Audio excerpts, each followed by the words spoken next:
Hello and welcome to today's episode of Friends with Fins. I'm your host, Jaclyn Friedlander, and today we are at the Scoville Zoo, and we are joined by Maddie, who is the zookeeper. And what are we doing today, Maddie? So today we will be going to our Humboldt penguin exhibit, and we will be prepping their AM diet, and we will be feeding them today as well. So sounds like fun. Let's do it. Scoville Zoo is filled with all different animals, and there's a train that you can ride all the way around the zoo. Once we got to the penguin enclosure, we weighed the baby to know how much food it would need. Then we prepped the food for the entire colony and fed the baby. Their parents, when they are feeding them, they'll go over them with their beaks, which kind of look like this, and they'll like shake and regurgitate fish to them. So this kind of mimics that motion a little bit, so it'll start getting a feeding response. What you're looking for when you're getting that feeding response is it'll start like rapidly opening and closing its mouth. Okay. Once that starts happening, you can feed it multiple fish at a time.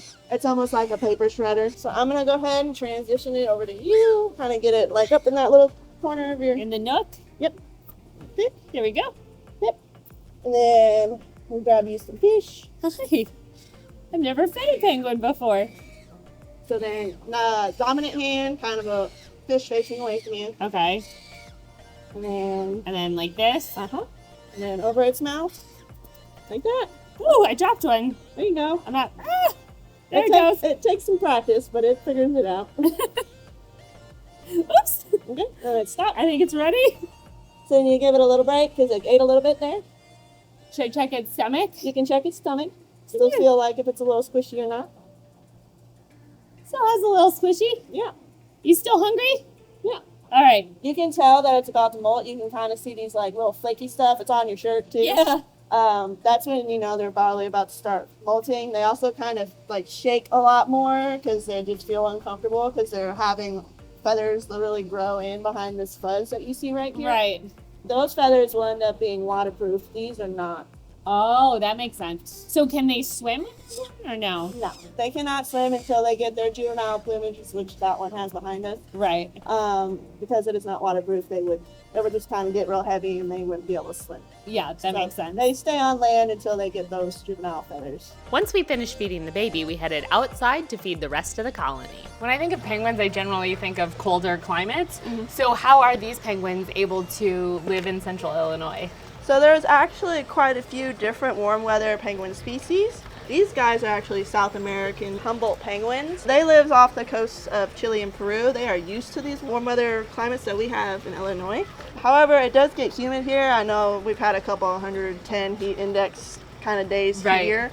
So in order to kind of help keep these guys cooled down, this pool that you see right here stays from about 45 to 65 degrees. That is the temperature of the oceans that they would be swimming in. Okay. They also have misters and they have fans. You had mentioned earlier before we started filming that there's kind of a pecking order and within this colony there's like a hierarchy. So how does that work? How is that established? These guys, most of them are paired up.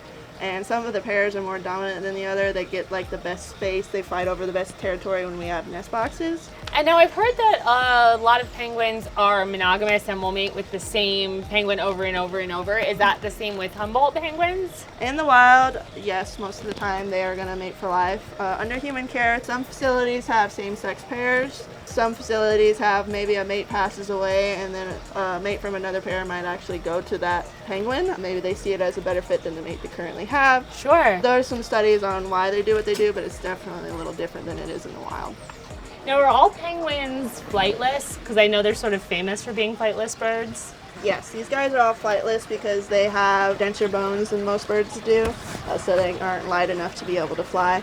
However, I like to say that they do fly in water because these guys can swim up to 30 miles per hour in the water. So wow, okay. They are pretty fast in the water. They are built for the water. Are these penguins protected in the wild? What's their environmental status currently? So these guys are currently vulnerable in the wild. A lot of it's due to the warming of the earth and the warming of the oceans and how that affects the food chain. Sure. We are a part of the problem. They make their nests out of guano.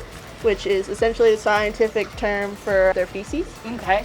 And that is actually really good fertilizer, and humans were not sustainably harvesting it, so they were kind of taking their nesting sites away from them. Oh, interesting. Now there are some reservations. Punta San Juan is a protected area where they allow them to nest so that they can have protected breeding sites. They're also trying to teach people to sustainably harvest their guano so that they can still use it, but they're using it smarter. Right, in a better way. You had mentioned sort of the breeding programs at some zoos. Can you then introduce some of these penguins back into the wild? Zoos are essentially like the long game of conservation. We are making sure we have healthy populations of species in multiple facilities so that if they ever got to that critically endangered status, that we could start introducing them to the wild. Sure. And I know there's quite a few species where that's been done and it's been successful too. Oh, they all want that one. Yeah, this one is a herring. This is one of the bigger fish that they get. We're giving it to a bogey because he's a little bit lower on his weight range than we'd like him to be. So we're trying to bulk him up a little bit. You ready? We did it! Well, Maddie, thank you so much for introducing us to your penguins and for all the information. I really appreciate it. No problem. I always enjoy talking about these guys. This has been a great day at the Scoville Zoo learning about penguins. Thank you so much for watching, and I will see you next time.